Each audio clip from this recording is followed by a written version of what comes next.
Le deuxième matériau à l'époque que nous avons mis en œuvre dans ce bâtiment, c'est le chanvre qui au jour d'aujourd'hui a été remplacé par un coproduit de la riziculture qui est la paille de riz. Récolté chez nos collègues du parc de Camargue, et nous avons déployé donc avec la société FBT Isolation un panneau d'isolation en paille de riz. Donc là nous sommes au début des moissons, ça fait on a démarré le lundi de cette semaine, donc fin septembre. Appliquer l'épi sur la plante. Donc en définitive nous faisons ça de manière mécanisée. Et puis le coproduit issu de cette étape de moisson, c'est la tige qu'on appelle paille. Et après on peut imaginer des étapes de transformation et notamment le débouché panneau d'isolation à base de paille de riz de Camargue. Cette paille de riz qu'on a vu récolter en Camargue, elle est défibrée, c'est-à-dire qu'elle subit mécaniquement une action qui permet de passer d'une paille de riz très hétérogène à une paille de riz plus calibrée, de façon à pouvoir être travaillée sur notre ligne de nappage. Ces machines-là ont pour objectif d'ouvrir au maximum cette matière première qui est mélangée là au travers de toute cette tuyauterie et qui, une fois bien mélangée, redescend sous forme de nappe. C'est pour ça qu'on appelle ça une ligne de nappage. Cette nappe passe dans un four à une température relativement basse de maximum 200 degrés et nous permet en fait d'agglomérer les pailles pour former un panneau qui va être fabriqué entre 45 et 200 mm d'épaisseur.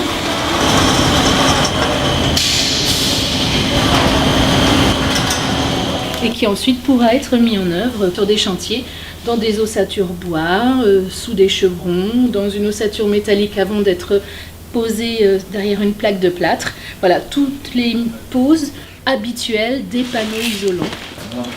C'est très efficace, culture locale, circuit court, et puis ça correspond beaucoup à ce que nous on souhaite mettre en place, puisqu'on travaille chez Xébois en sous-marin sur le développement de ces filières-là, notamment la paille de riz, la balle de riz aussi que nous avons déjà utilisée. Donc le particulier est de plus en plus sensible à l'éco-construction, mais il ne connaît pas toutes les ficelles et les fournisseurs qui existent avec les matériaux divers et variés.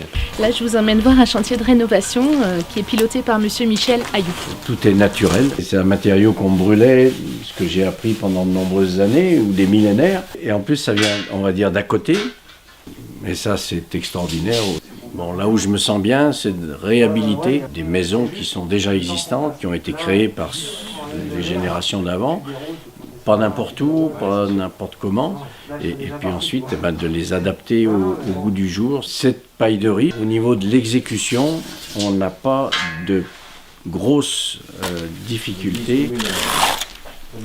Même en coupant, il n'y a aucune poussière ou très peu de particules qui s'envolent comparé à une laine de verre. Donc c'est quand même plus agréable pour celui qui travaille. Il y a un temps de pause qui est plus important. C'est plus cher. Ensuite, ce coût économique, il faut pouvoir le vendre. Et pour le vendre, il faut avoir les arguments qu'il faut. Il faut dire qu'on est dans le biosourcé, etc. Et puis qu'on a un confort d'été, c'est-à-dire qu'on ne sera pas obligé l'année prochaine d'acheter une pompe à chaleur pour climatiser l'appartement. Et ça fait tilt, j'espère que d'autres entreprises pourront l'utiliser.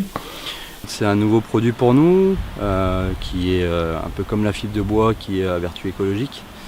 Donc ça permet de diversifier par rapport à d'autres négoces qui n'ont pas forcément ce produit-là, d'avoir des clients qui sont attachés à cette fibre écologique, pouvoir leur proposer des produits comme ça.